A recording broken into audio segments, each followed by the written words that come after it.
All right, we are back. Episode 2. Listen, stop, like, comment, subscribe. Welcome back, man. First, I want to say, and of course, on behalf of Daniel, thank y'all for watching the first episode. Thank y'all for rocking us. Yeah, clap it up. Clap it up for y'all, man. Clap it up for the rock stars out there. You know, Atlanta always wins. Shout out to the Twins. Now that we have more fans, happy to let you know, y'all are called the Twins, by the way. Like, yes. That was, we are the Atlanta show, but the Stephen A. Smith, when I checked it, it had 600-700 views off Jump for the first couple of days. So keep running it up. Keep looking for that. Please. There'll be more of that. And this is what we are with now.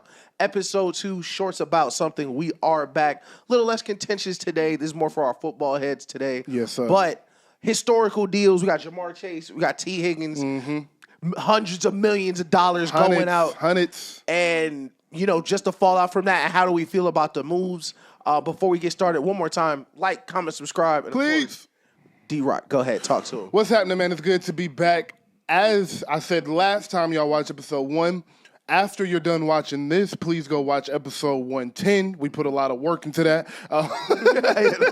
But yeah, please go watch episode 110. Like, subscribe, and comment. And like it said, this is just a mini-series because everything don't need to be put into the show. Some things need more detail. Some things need less detail. Yep. And the more content, the better. So we just started a little mini-series. Like, we don't want to spend 25 minutes on the show today talking about Jamar and T, but we need to talk about it. So we use these mini-series to do it. And that's all this is for. Facts. So shout out my Bengals fans out there. You feel me? Shout out to them, and shout out to my Ravens fans out there. You feel me? Yeah, that's a fact. All right. I don't have too much on this today, man. I have two sides.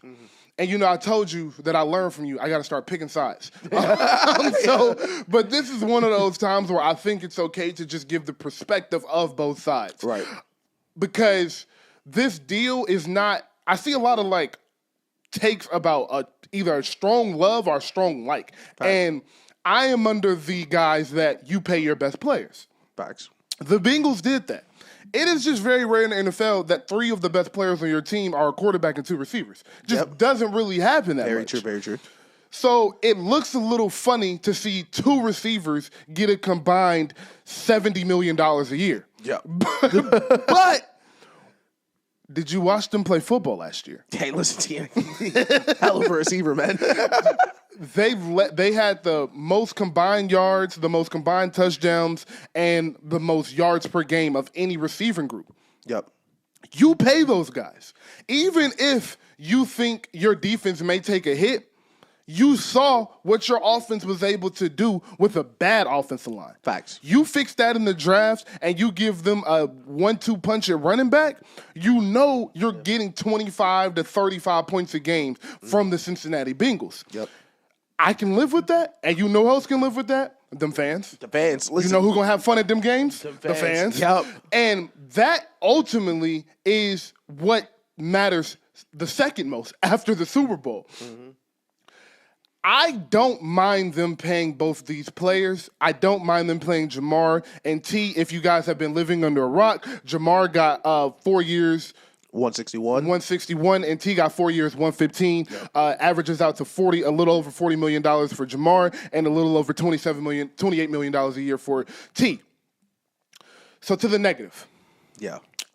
That defense. Oh. Woo-wee. Hey, listen, it's not that. Look, I got a tryout. Yes, you want to play DT? Yo, They asked me if I want to play safety. Yeah, I'm telling you. If I can wear 3 like Bates, I might do it. You feel me? There's going to be some tryouts in Cincinnati, boy. You feel me? That defense is finna be horrific. But the defense was horrific last year, and if they didn't get off to a 1-2 start and lose to the worst team in the NFL week 1, Facts. They would have made the playoffs. Yep. We know that the Cincinnati Bengals and Joe Burrow are capable of winning football games with less than from either the offensive line or the defense. Jamar said, I'm not re-signing if T not re-signing. And all offseason, Joe Burrow don't ever do interviews. He's just doing interviews talking to anybody. Yeah. He called us. We said no. He called us. He was like, hey, bro, I need to tell the Cincinnati Bengals to pay Jamar and T. Can we do it? And I was like, nah, not this week. We got Nelson. Shit crazy. He called us, and they did the deal already. We was going to have him on. Yeah. Fuck, Joe. Listen, I told you I put the word in for you. I let them niggas know, like, yo, this nigga Joe pissed. But seriously, that defense will be bad. Yep. How do you counteract a bad defense. Got to score. A great offense. Got to score. Because they're looking at it, and this is what I'm weighing. This is really what I'm weighing, because this is what it came down to. You pay Trey Hendrickson or you pay T. Higgins. Jamar was getting locked up. You don't let a player like that go. So T or Trey. Well, the best player on my team and the most important player on my team, Joe Burrow, wants the receiver. Mm-hmm. The defense with Trey Hendrickson was bad last year. Yep, he led the league in sacks. And he led the league in sacks. They had the Triple Crown winner and the league leader in sacks and didn't make the playoffs. Yep. So at the end of the day, in my opinion, Trey Hendrickson feels more replaceable than the duo of T. Higgins and Jamar Chase. Because you can build a defensive line and a defense with a bunch of no names that is adequate faster than you can build a dynamic offense that's going to average 27 points a game with no name skill positions. So that being said, ultimately, I think the Bengals made the right decision. Mm-hmm. Lastly, I see a lot of people comparing them to what AJ and Devontae are getting, what Waddle and Hill are getting. Yeah. Inflation, guys. Yeah. The market goes up every year. Mm-hmm. And the market took a big jump this offseason. Oh, yeah. And that new TV deal is coming in a few years. Oh, yeah.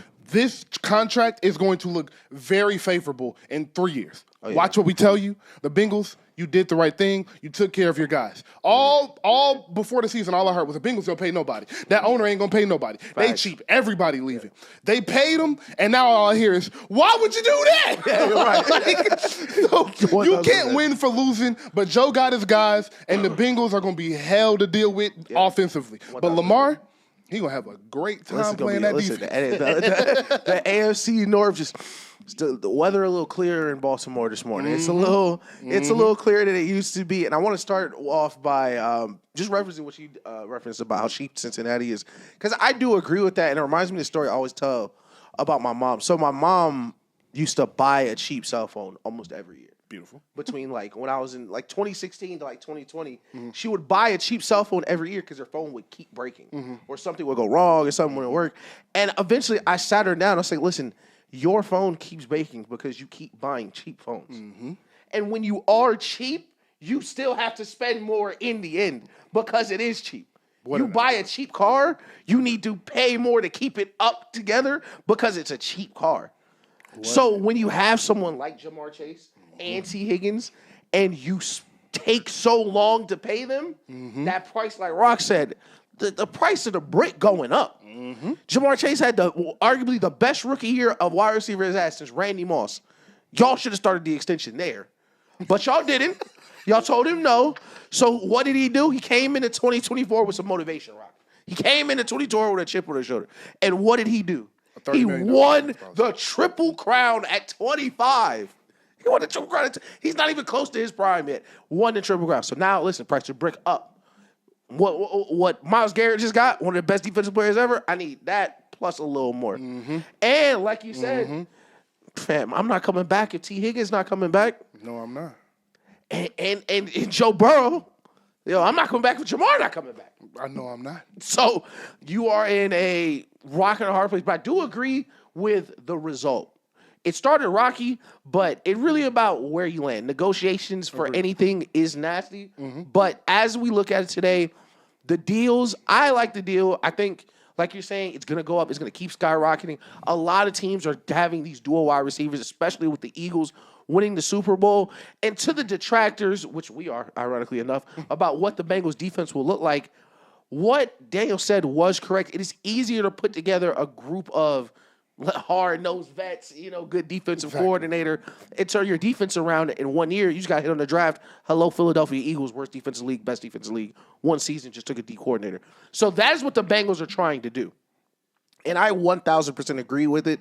But I think it's just a more testament to Jamar Chase's greatness, Joe Burrow's greatness, and, to quote Stephen A. Smith, it's funny because we mentioned him so much on the last episode, man, them boys are box office, man. You feel me? Them boys are box office, man. Them boys are a show, and it is not lost on me that they do play in Ohio. That is Cincinnati. Thank you. It's really hard to get people there. Michigan, Ohio State, Detroit basketball, Cleveland Detroit Cavaliers. Lions. Cleveland I'm Cavaliers. saying Detroit. I'm so sorry. It don't feel like Detroit sometimes. Yeah, but it is hard to get people to really care about the Bengals. And lastly, I think a lot of teams don't do this, but depending on their stature in the league or who runs their front offices. And I think Cincinnati is very cognizant of their reputation. Like, they had a reputation, like, we really don't pay, players. We really don't. It's not a secret. And like you said, the fans hear that. If you're a Cincinnati Bengals fan and we draft Jamar Chase and Joe Burrow, the last thing I want to hear is, they don't pay nobody. Like, it is very frustrating. So I like them leaning into the other way. Like, no, this is how the NFL is going. The idea of paying a quarterback and 2 wide receivers 15 years ago sounded nuts. Now, that is how the NFL is moving. Yes. And I definitely agree with the deals. I don't think it's going to change the Bengals' ceiling long term, but I don't think that was the goal of these deals. Me either. I think you signed them because this is where you think your floor is going to be. Agreed. I think they think last year that is our floor. Like, Yes. in worst case scenario, if T. Higgins get hurt, if Joe Burrow comes into the offseason, we don't. This time last year, we didn't know if Joe Burrow could grip a water bottle. Like, that was a real thing. Great point. If they think all that's their worst case scenario and we're one game off the playoffs, you got to bring them back. You got to go double down, and you have to support your best player. Agreed. And as a Ravens fan, I did want to ask you because, my initial reaction, this is just how crazy I am. My initial reaction was like, man, Lamar been trying to get a wide receiver for 6 years. The Bengals just spent $275 million to make sure Joe Burrow got 2 of them niggas, bro. How did you feel about seeing that? Like, just because we talk about so much about which quarterbacks get weapons, which quarterbacks don't get weapons. What did you think? It is frustrating because 2 weeks ago they signed DeAndre Hopkins. Like, dude, we didn't have to do that. Like, the corpse of DeAndre Hopkins. What are we doing? Like, they signed the corpse of DeAndre Hopkins, the corpse of Odell Beckham Jr., and the corpse of Dez Bryant. Yeah. Like, what are we doing? Dez lasted 1 practice, right? R.I.P. Dez. Didn't he pop his Achilles? He popped his Achilles that one practice, bro. Yeah.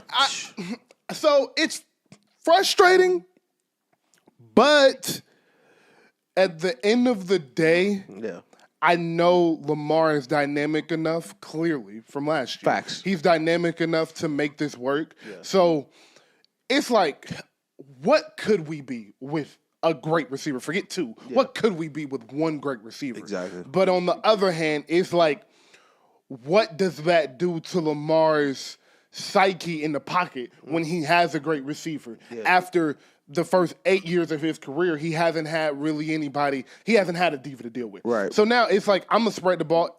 Zay, you might get 7 receptions in the first half, and you might not touch the ball in the second half. That happened multiple times last year. You can't really say nothing. You say Flowers, I'm Lamar Jackson. I know what I'm doing back here. I got 3 touchdowns and no interceptions. You can't really tell me much. Right. Rashad Bateman, you may get the ball 4 times in the first half. One of them be a touchdown. You may not see it again. And now that's not an issue because there's no diva. So it's a love-hate relationship thing with it. But if I had pick one side of it, I don't love it because you always want your team to get better. Literally. And the Ravens aren't paying anybody a lot of money other than Lamar. So it's like, where is this money? And Ronnie Staley. And so it's like, where is this money going?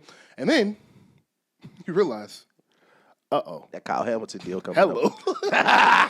14 got to get paid. That's the best safety in football. 14 getting paid too. And he has a strong case for 40 M's a year. Like, hey, I'm better than Myles Garrett. I'm more productive than Myles Garrett. Yeah, no. I changed what we did in our defense last year, and it took our defense from the worst in the league to the best in the league like that. Did you see the Marlon Humphrey tweet?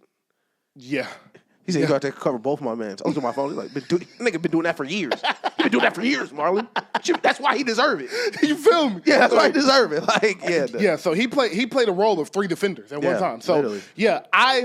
I don't love it, but I do understand it. Okay. And if we're going to be a game away or in the AFC Championship, damn near in the Super Bowl every single year and don't need a number 1 receiver, we'll be out. Facts. And for the Bengals fans watching, I know what question you want me to ask, Drock, and this is how we're going to wrap it up.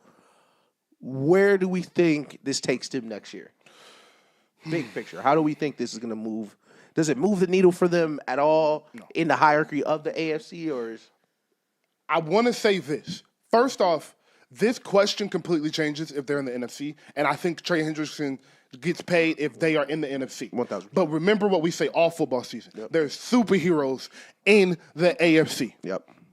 But the thing about all three of them superheroes, 15, 17, and 8, they all have a top 10 defense in football. Yep. And that is what is going to concern me about the Bengals moving forward. They're going to have a sour taste in their mouth from last year. Yep. There's no way the Bengals miss the playoffs this year. But I don't think it's any way the Bengals win more than 2 playoff games and get back to a championship game because their defense will not be sustainable. I know we've gotten into falling in love with all of these superhero quarterbacks and gaudy, eye-popping numbers, but Sade, what happened to Mahomes in that Super Bowl? Sheesh. He couldn't sit back there in that pocket for 2 seconds. A good belt.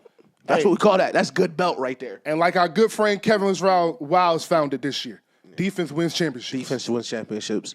I do want to say, because I initially agreed with you that they would not miss the playoffs next year. I didn't think it was possible, but their schedule looked nuts.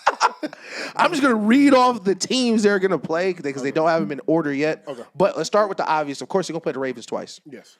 Bears, Lions, Vikings, Packers, Bills. And then, of course, you still got to play the Steelers twice. Yes. Then you got the Broncos. Then you got the Dolphins. Then you got the Jags. And then the Browns twice. But of that schedule, it was 1, 2, 3, 4, 5. It's about 9 playoff caliber teams on this schedule. So I really hope, they got rid of Lou Anarumo. I really hope that defense can take a leap because they have to play the NFC North. Yeah. And the AFC North. Yeah, that's not fun. And for some reason, the AFC East. So you get Josh Allen on the road. You got to go to Buffalo. And I like the Jets this year with Justin Fields. You got to go to Buffalo. You got to go to Green Bay. You got to go to Minnesota. And those are your non-conference. They got to play Jacksonville, too. Yeah, they got to play Jacksonville, too. Listen, it'll be a... Listen, I'm very interested to see their first couple games because the Bengals start slow. Mm-hmm. You can't whiff on none of them games. If they're, and I will say this now, and this is also something Stephen A. Smith always says, what the hell is Zach Taylor doing in the offseason? I will say this.